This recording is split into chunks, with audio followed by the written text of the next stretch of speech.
Deuxième jour, l'Immaculée Conception. La très sainte Vierge a été remplie de toute grâce et perfection dès le premier moment de son existence. Son corps, comme celui de tous les mortels, à l'exception de celui de son divin Fils, a été formé selon les lois communes à tous les humains. Elle a eu pour père et pour mère de saints vieillards, saint Joachim et sainte Anne. Mais tandis que l'âme de tous les descendants d'Adam est souillée par la tâche originelle, au moment même où elle est unie à un corps et se trouve privée par le fait même de la grâce et de l'amitié de Dieu qui seul peut lui assurer le bonheur du ciel, l'âme de la très sainte Vierge, comme celle de son divin Fils, a été exempte de la souillure originelle, contrairement à la loi commune, et sans avoir jamais été privée de l'amitié de Dieu. Elle fut remplie de toute grâce au moment de sa création. C'est ce qu'on veut faire comprendre quand on dit que Marie a été immaculée dans sa conception. Et ce privilège est tellement unique, réservé seulement à Marie, que l'on peut l'appeler l'Immaculée Conception. Et c'est ainsi qu'elle se nomma elle-même à Lourdes. Mais l'Immaculée Conception n'a pas été seulement pour Marie l'état de grâce à un degré quelconque.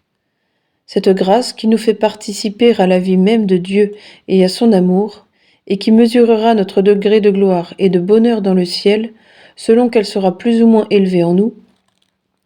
Cette grâce en Marie, selon les saints et les docteurs de l'Église, a été si grande que, dès le premier moment, elle a surpassé toutes les grâces réunies de toutes les créatures, des anges et des saints. Comment donc donner une idée du degré de la grâce en Marie à la fin de sa vie et de sa gloire dans le ciel, quand on pense qu'elle ne manqua jamais à la moindre grâce et qu'elle la multiplia toujours en elle par sa fidélité généreuse à y correspondre? Oh, que Marie doit être belle et parfaite! Elle forme un monde à part, et dans la création, atteignant, comme dit un Saint-Père, jusqu'aux limites de la divinité. Jeanne d'Arc n'a pas été, pas plus que les plus grands saints, immaculée dans sa conception. Elle est née de parents honnêtes et chrétiens, avec la tâche et les funestes effets du péché originel. Mais Dieu, qui la destinait à de grandes choses, au salut de tout un peuple et à une sainteté extraordinaire, voulut montrer dès sa naissance qu'il allait déposer dans son âme, au jour de son baptême, une grande grâce, efficace et féconde, qui devait en faire une âme choisie et chérie de son cœur, et qui devait rejaillir jusque sur les autres. Voici en effet ce que raconte l'histoire. Au jour de l'Épiphanie, en 1412, les habitants de Domrémy, retirés dans leur maison, après les offices du jour, sont tout à coup saisis d'une joie extraordinaire. Ils sentent tous le besoin de l'exprimer et de se la communiquer. Ils sortent de chez eux pour se féliciter et s'offrir mutuellement les meilleurs souhaits de bonheur et d'avenir. Les animaux eux-mêmes, racontait-on ensuite, paraissaient plus remuants et tout joyeux. On se rappela longtemps ce curieux événement, on en parla souvent.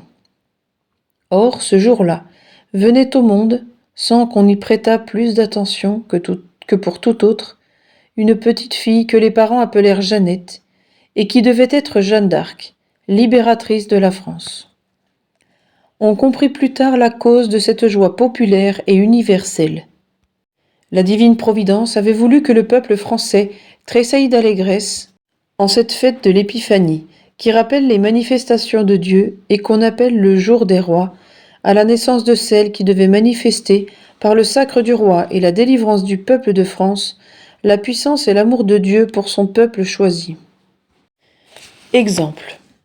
Jeanne d'Arc voulut toujours rester fidèle à la grâce de son baptême, et y répondit avec toute la générosité de son âme, en se soumettant toujours à ce qu'elle savait être le bon plaisir de Dieu.